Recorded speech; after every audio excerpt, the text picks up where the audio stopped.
Well, Frankie is back after a fairly long layoff due to an abscess, and we're working on what is still his main problem, which is he doesn't have a cognitive stop. Period.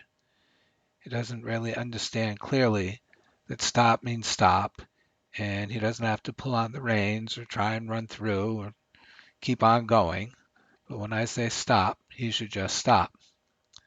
Now, the technique that I've come up with to convince him to just stop is that sort of really annoying way I'm sort of flipping the lunge line at him and giving a little thunk on the top of his head from the lunge line. Now, there are no doubt all sorts of internet experts out there that are going to say what I'm doing is just horrible and terrible, and I'm going to scar the boy psychologically for life and ruin his mouth, and they're all wrong. The simple fact of the matter is the only thing less useful than a horse that won't go is a horse that won't stop. And when I say he needs to stop, that means he has to understand the concept of stop, of ho, of do not move your feet anymore. And it's got to be that he understands it and he does it when asked. He doesn't do it because I stopped him. He does it because I asked him to stop. So now, because he's thinking about stopping and watching me and seeing what I want him to do, you'll notice all of a sudden he's bending through his body and he's going around at a pretty nice tempo and he's paying some attention to me. Look, there he stopped so easily. Barely touched him, barely thought about it. He stopped immediately, turned to me, said, "Yes, sir. What would you like to do next?" That's perfect.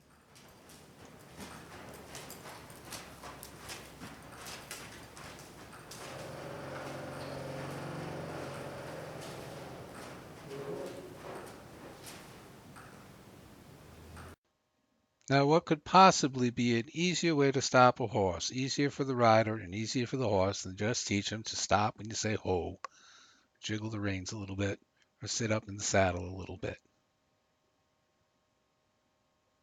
This horse has been pulling around the rider and making his life miserable his whole life, and here it is in just really very little time. It's all fixed. He knows to stop when I say stop. Perfect.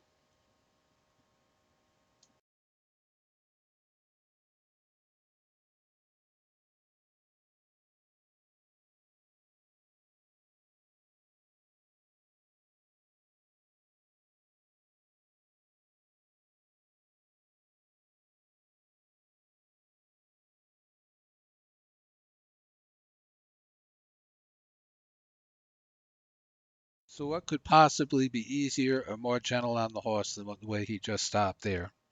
I stood up a little bit, said ho, jiggled the reins a little bit, and he just stood right there in place. Now that he has stopped down pat, I'm going to teach him how to go correctly. And I don't know if you could see that, but first I just brought my left hand up and put it down, and I didn't want him to do anything. Then I brought my right hand with the whip up and put it down, and I didn't want him to do anything. But when I did both together, along with a little click, that meant go. Now here we are in the other direction, teaching him the same lesson. First stop, which he did pretty nicely. Then when I bring up just my left hand, no, don't go. Stand there. No, don't go. Just stand there. Stand there.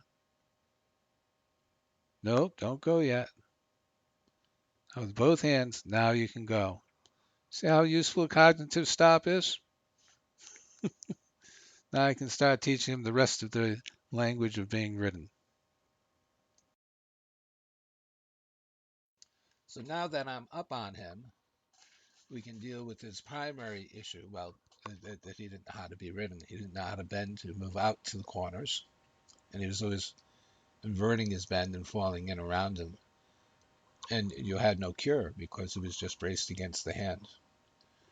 So what we do every time is when he starts to stiffen or fall in or lose his balance in any way, we use that cognitive stop. Just ask him stop, help him regain his balance. Yeah.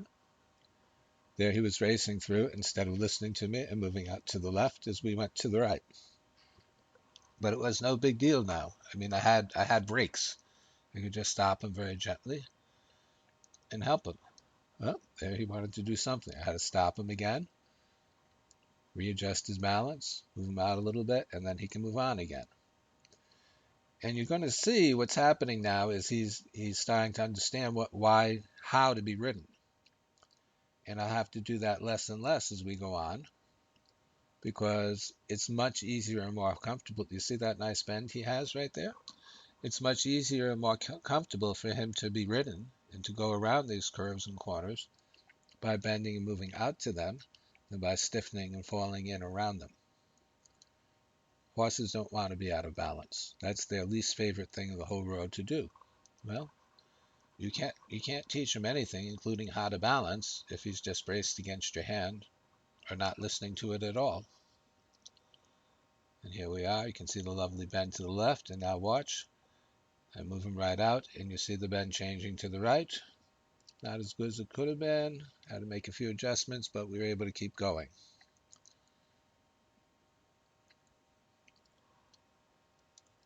And there you can see we got a good bend to the right, and he's actually moving slightly laterally to the left. Now, it's a bit pokey to be sure, but this is the way he needs to go right now. You see, in not very long, just a few moments, I'm going to ask him to move on quite a bit. How to fix it. It's fine. Now watch as we adjust his bend, and he moves out to it. This is okay. Oh, how to fix it again. We're able to. He's starting to get it. Pretty soon, I won't get to the point where we have to stop. We'll just be able to fix things as we go.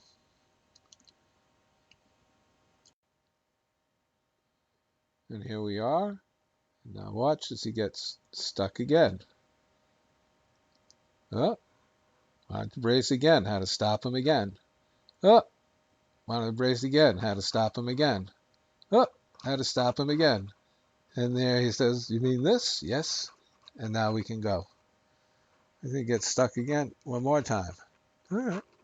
Well, he's been doing the wrong thing for years and years. It's going to take a little doing to get him to give it up altogether and figure out how to do it the new way, which he will definitely do because he's going to discover it's way easier for him to go correctly than it is for him to go incorrectly.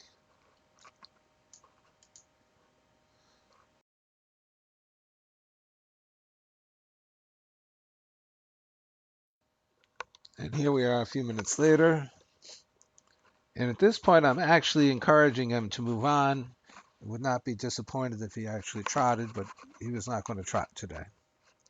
This is still a little too new an idea for him. But you can see I don't have to stop usually now. In just a few minutes, he's gotten to the point where we can almost stop, fix our balance, and continue on, which is really the ongoing process when you ride. You're always going to have to make these little adjustments, but as the two of you get better, you and your horse get better and better at it, they'll become smoother and smoother, and then pretty soon invisible to anybody watching, and almost unconscious to you and your horse.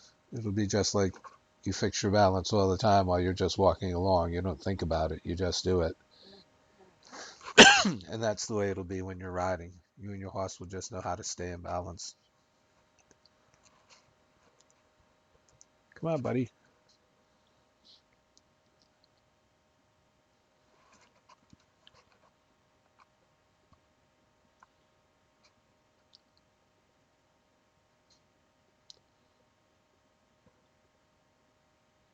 So he just needs however much longer he's going to need at this in the walk, going this smoothly and easily and opening up his stride and discovering his balance.